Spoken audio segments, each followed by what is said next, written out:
Hey there, Twisters. So for this video, let's tier rank the various names that could be used for the Utah NHL team starting in the 2025-26 season, because we know that they're going to just be Utah for the first year. And so these 20 names have been suggested by the Utah Hockey Club and put out there for the community to select their favorites. And we did just that as well through our community tab and through our survey here. So I'll compare my tier rankings to what you guys preferred the most as well. And yeah, this is a bit of a throwback. We haven't done a rankings video just like this in quite some time, so we'll be sure to have some fun with this sort of thing through the off season. And just to be clear, I'm only going to rank the actual team names, not the actual visual concepts that we see here. I just pulled these from Google Images and from the community out there. So let's get started with our first name, the Utah Blizzard. Now, I know there are a lot of names that kind of conflict with what the Avalanche are doing next door in Colorado, but I'm going to judge more based on the names that are provided here and isolate that itself. But I do like Blizzard. It's a good name, Utah Blizzard. It rolls off the tongue pretty well, and I like this logo concept, by the way, from TS20 Designs.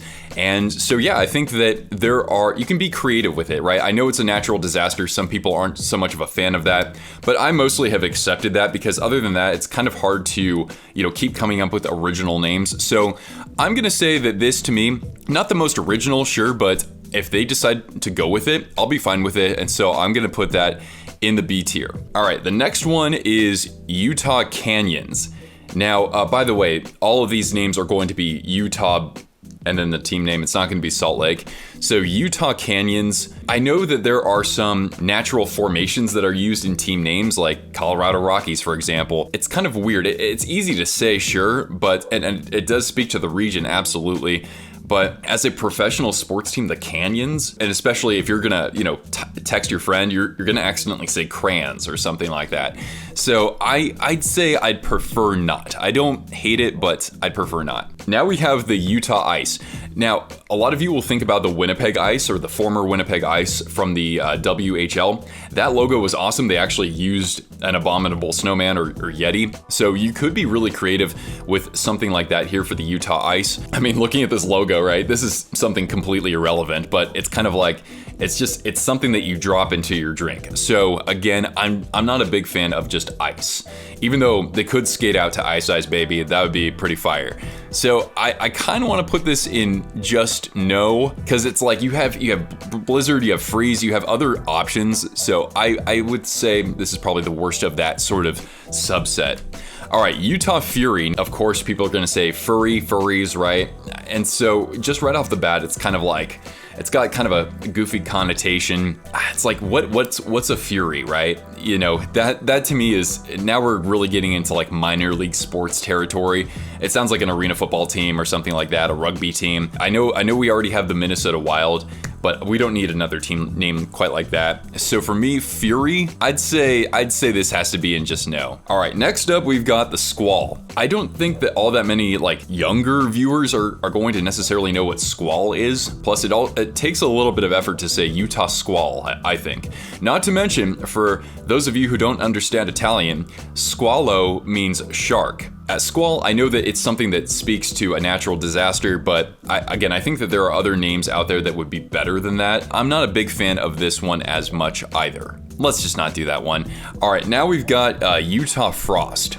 Okay, that one's okay. I mean, I know that Ice I didn't like, but Frost is, I think, a frostbite, and so it's a little bit more, I don't know, I think it's a little bit more intimidating that way. Looks like he's about to take a face off or something. Or take my face off. I would say that Frost is okay. It's really, it's a short word, so that's easy too, Utah Frost. I like it more than Canyons. I don't know, maybe it's also the logo concept. I would say that that's acceptable. I know Ice is all the way down here, and Squall, but Frost is acceptable. There's no science to this, guys. This is what happened when I just went on Google Images. So Utah Caribou, or really Utah Reindeer, we just call it Caribou in North America.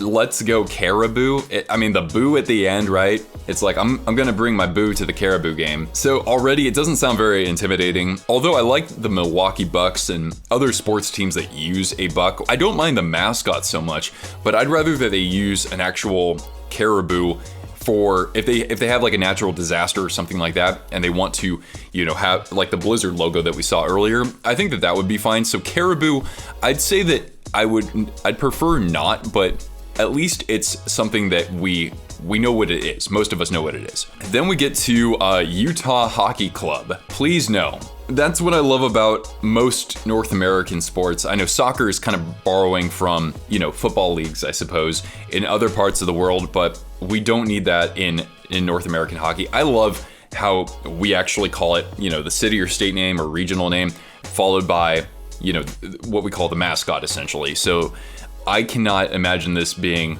an NHL team, but this one to me is absolutely no thank you. Now we get to the Utah Venom, and we have Art Takes Note. We have a Art Takes Notes. I think that's the designer here. I think of kind of like Arizona Diamondbacks or Arizona Rattlers, so of course we're talking about another sports team just one state away. Snakes are definitely intimidating, and we don't have that in the NHL. So whereas I used to be like, please no, Venom, that sounds like a lacrosse team or something like that.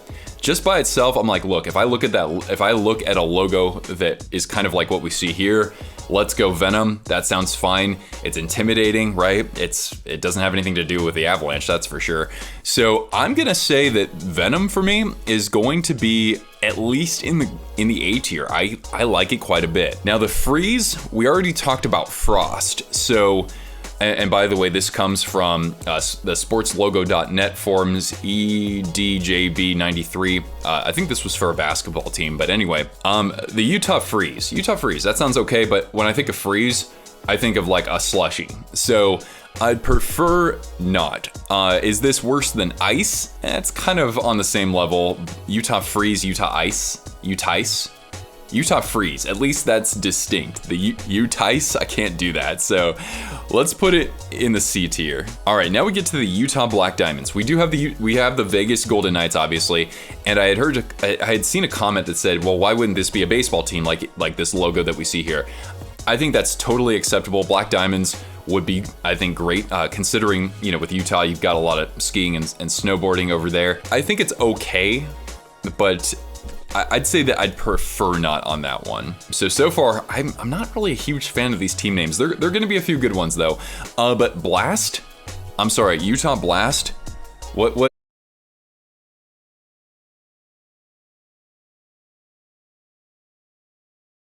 is that?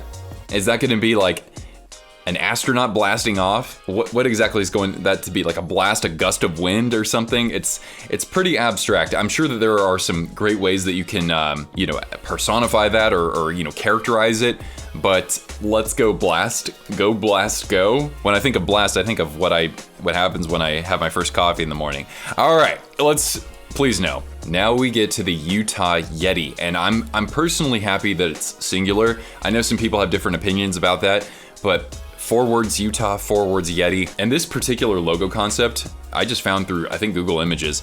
Look how intimidating that is. And I like how the top of the Yeti's head forms kind of like the base of the mountains. And I know that we already have a team called the Kraken, right? And so we're kind of opening a portal for mythical creatures. Okay, there are the believers out there, and sure, there could be the man bear pig at some point as well. Let's go Yeti. That's kind of weird to me, but I don't care about that as much considering what you could do from a branding perspective. And so I think that this is gonna go up and do it now. I think it's pretty great. Okay, now we've got the Utah Hive, logo concept from Matt Orr. I don't mind this. Now, Utah is the beehive state, and there is another name we'll get to in just a moment here. And when I think of this, I think of like Zergs and StarCraft or something like that. So it doesn't have to be an actual beehive as the centerpiece of the logo, but I do think you could create something pretty intimidating out of it as well. Utah Hive, again, 4 letters. So I really think this is a pretty solid idea here. I think that maybe I'll give it a bit of a generous rating, and I'll put it in A tier. I think Hive is pretty strong.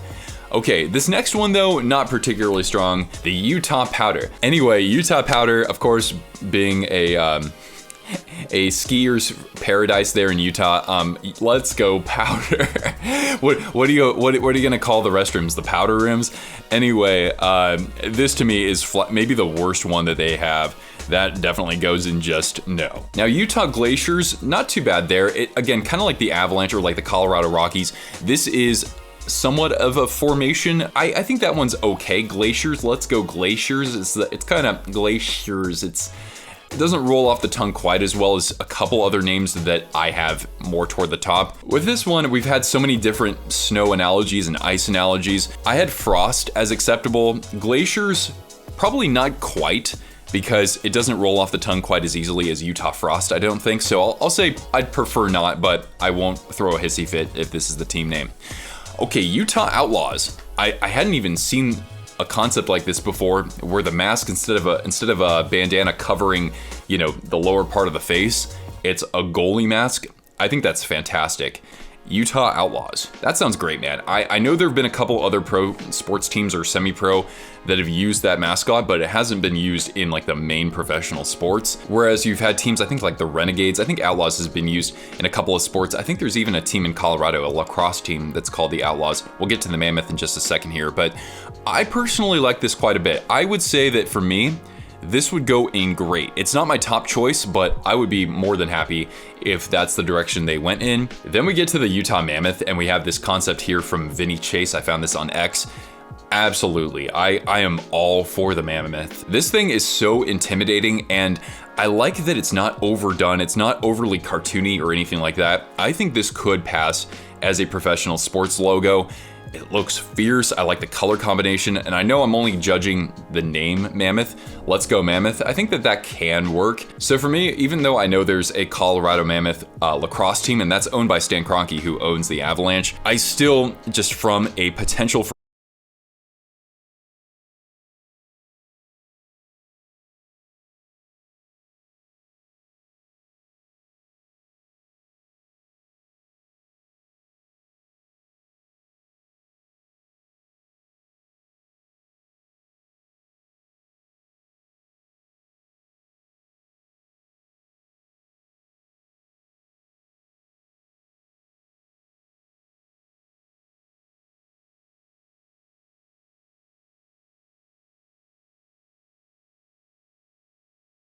branding, that's got to be at the top for me.